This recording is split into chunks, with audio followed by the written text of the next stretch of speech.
मेरे अति प्रियों, यीशु मसीह के नाम से अभिवादन करता हूँ। परमेश्वर आपसे ज्यादा प्रेम करते हैं। प्रतिदिन अपने वचनों के द्वारा प्रभु आपसे बातें करता है। दुनिया की चारों दिशा को प्रभु आपको दिखा रहा है। जापान के देश में टोक्यो शहर है ना, उसी शहर से आज मैं प्रचार कर रहा हूँ। कारण यही है, आप हमेशा आनंदित और खुशी के साथ रहना। इसीलिए जगह जगह जाके इस वातावरण में आपके लिए वचन को प्रचार कर रहे हैं। आप सोचेंगे परमेश्वर आज मेरे लिए क्या वचन को रखा है। भजन संगीता 104 का 34 वचन में, मेरा ध्यान करना उसको प्रिय लगे, क्योंकि मैं तो यहोवा के कारण आनंदित रहूंगा। मेरा ध्यान करना परमेश्वर में प्रिय रहेगा, मैं आनंदित रहूंगा। प्रभु यही चाहते हैं, मेरे बच्चे हमेशा आनंदित और खुश रहना। यदि आपके घर में बच्चे हैं तो सदा वो दुखी रहेंगे तो क्या आप उससे आनंदित रहेंगे? क्या उनको देख के आप बहुत खुश हो जाएंगे? यदि आप दुखी रहेंगे, परमेश्वर भी वो बहुत दुखित हो जाते हैं। प्रभु कहता है, मेरा बेटा, मेरी बेटी, तुम्हारा मन में दुख का कारण क्या है? आनंदित होने के लिए मैं क्या करना? परमेश्वर को ध्यान देना प्रिय रहता है। जब कभी परमेश्वर के लिए आप अध्ययन करते हैं, वो प्रभु प्रिय जानता है। एक भक्त इस प्रकार कहता है, मैं भोर को परमेश्वर के अध्ययन करूंगा। भोर के वक्त को कभी भी आप तुच्छ नहीं जानना। आप उदाहरण के लिए, सबके पास तो सेल फोन रहता होगा। प्रार्थना और बाइबल पढ़ने के बाद आप अपने सेल फोन को ढूंढ कर निकाल कर देखते हैं, किसी ने जो आपसे ज्यादा प्रेम करते हैं, क्या उसे कोई संदेश आया? ऐसे ही हम देखते हैं। यदि आपका पति विदेश में है, पत्नी विदेश में है, बच्चे विदेश में हैं, जो आपके प्रिय है, क्या उनसे संदेश आया? ऐसे ही हम देखते हैं। जब अपने प्रिय लोगों से एक संदेश आते हैं, मन में बहुत खुश होते हैं। जी हाँ, उसने मुझसे बातें किया है और संदेश को भेजा। यदि उनसे संदेश नहीं आया तो मन उदास होते हैं। मेरे बच्चे संदेश भेजते हैं, मेरा पत्नी से क्यों संदेश नहीं आया और पति से क्यों संदेश नहीं आया? इसका मतलब कुछ न कुछ हुआ है। दिल में कुछ घबराहट होते हैं। जिसे आप बहुत ही प्रिय जाना, जो नजदीकी में रहते हैं, उनकी ओर से कोई संदेश नहीं मिलते हैं, कोई खबर वहां से नहीं मिलते हैं, तो दिल में बहुत बेचैनी होती है, घबराहट होते हैं। सुबह का एक संदेश को सुनने के द्वारा मन में इतना आनंदित होते हैं। वैसे हमारा आत्मिक प्रिय नायक है यीशु। इसका मतलब लवर ऑफ आवर सोल। यीशु हमारा आत्मिक नायक है, वो हमारा प्रेमी है। सुबह उठने के बाद जब तक परमेश्वर की ओर से आपके लिए कोई संदेश नहीं मिलता, दिल में खुशी नहीं होती। जब उनसे संदेश मिल जाती है, मन में बहुत आनंद होते हैं।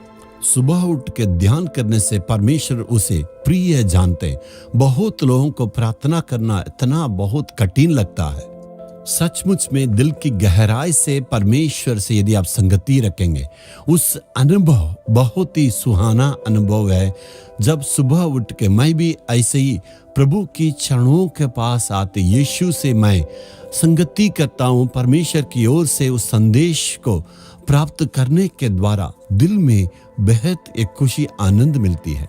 उसने जो कुछ हमारे लिए बड़े बड़े कार्य किए, सामर्थ्य काम किए हैं, प्रभु को हमें स्मरण करके धन्यवाद देने से, उनकी क्रिया को आप स्मरण करने के द्वारा आपकी आंखों से आंसू निकलेगा। आपस में आप अपने से कहेंगे, मेरा प्रिय यीशु, अपने आप से आपके आंखों से आंसू निकलेगा। यही प्रभु की उपस्थिति है, यही परमेश्वर का सामर्थ्य कहते हैं। उसको अध्ययन करना हमारा जीवन में प्रिय रहेगा। सुबह उठ के परमेश्वर को अध्ययन करेंगे तो और प्रभु से उपस्थिति में आप रहेंगे, उस दिन भर आप देखेंगे आपका दिल इतना आनंदित रहेगा, आपका मन बहुत आनंदित रहेगा। यही मेरी अनुभव है, सबका अनुभव यही है। आप भी प्रभु के लिए समय दें। अपने आप पर थोड़ा से जांच करके देखिएगा। जिस दिन आपने भोर के उठ के प्रार्थना की, उस वक्त जितना आनंदित हुए, प्रभु की उपस्थिति को आपने महसूस की, यदि आप भोर में उठते हैं, प्रार्थना नहीं किए, अपने काम में लग गए हैं और वहां बाहर निकल गए, उस दिन भर आप इतना परेशान रहेंगे, बेचैनी में रहेंगे, आपके दुख दर्द होगा, गुस्सा करेंगे, लड़ेंगे, इस प्रकार की बातें आप सामना करेंगे। इसलिए मैं कहता हूं, भोर में उठ के प्रभु की उपस्थिति में आना है, पहले समय को परमेश्वर के लिए देना है, तब आपका जीवन आनंदित रहेगा। किसी किसी का आदत को देखिएगा, वे सुबह उठते ही सबसे पहले क्या ढूंढते हैं, उनके लिए चाय चाहिए। कुछ लोगों को ये पीने की आदत नहीं, कोई बात नहीं। कुछ लोगों को ये आदत है, जरूर उनको सुबह सुबह चाय चाहिए। किसी भी देश में यात्रा करेंगे, वो चाय दुकान ढूंढ के वो पी लेंगे। यानी आदत में पड़ जाते हैं और निकल नहीं पाते ना। कुछ लोगों को अखबार पढ़ने की आदत रहता है। इस प्रकार कुछ न कुछ आदत को वो अपनाते हैं। सुबह उठ के अध्ययन करने की आदत को यदि अपनाएंगे तो प्रतिदिन इस आदतों में आ जाएंगे। अपने आप से आप कहेंगे, मैं भोर में उठना है, परमेश्वर की चरणों के पास जाना है और प्रभु के वचन से मैं अध्ययन करना चाहता हूँ। प्रतिदिन परमेश्वर के चरणों के पास आके उस अनुभव में आने के लिए आप सीखना।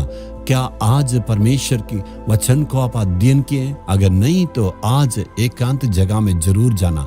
आप जाके और परमेश्वर का प्रेम को अध्ययन करना। हे प्रभु, तूने मेरे लिए इतना बड़े बड़े काम किया है और इतना बड़े आश्चर्य काम किया है। दिल की गहराई से आपको धन्यवाद हो प्रभु। ऐसे कहने से आपका दिल का बोझ पूरा पूरा हल्का होगा। आज परमेश्वर से हम कहेंगे, हे परमेश्वर, मैं विनती करता हूँ, हे प्रभु, सुबह भोर में उठ के प्रभु तेरे चरणों के पास आना है।